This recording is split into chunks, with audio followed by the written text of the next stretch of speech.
Le redéploiement du quartier de la gare, ah oui, se précise. Les travaux débutent dès la semaine prochaine avec le chantier de rénovation de la liaison escalier, qui sera la première concrétisation de ce vaste dossier FEDER pour lequel la ville de Huy a obtenu une enveloppe de 2 400 000 €. On rentre dans la phase concrète de nos dossiers. Pour rappel, on a obtenu un dossier européen de requalification du quartier nord où on privilégie la mobilité douce. Donc, on vient d'obtenir les permis relativement à la voirie d'accès pénétrante à la gare pour éviter de rentrer dans les quartiers.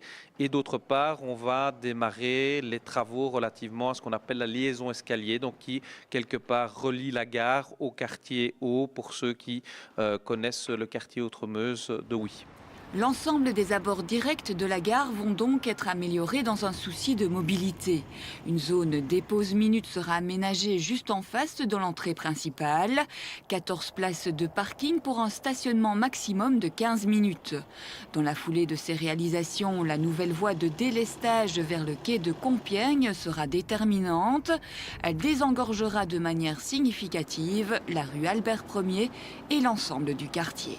On va donc favoriser la mobilité douce dans le quartier de la gare, faire des investissements qui améliorent le cadre de vie et donc de permettre une plus grande fluidité dans ce quartier-là, ce qui nous donnera à ce quartier un double avantage. D'une part, il deviendra à haut potentiel économique parce que près d'une gare qui est reconnue comme étant la 7e gare au niveau wallon. Ensuite, ça permettra à un quartier à haute valeur ajoutée économique.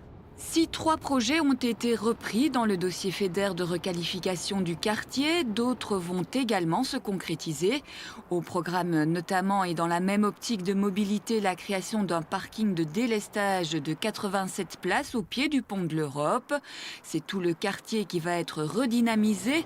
Au total, ces travaux représentent un investissement global de 4 millions d'euros avec des subsides allant de 80 à 90 %.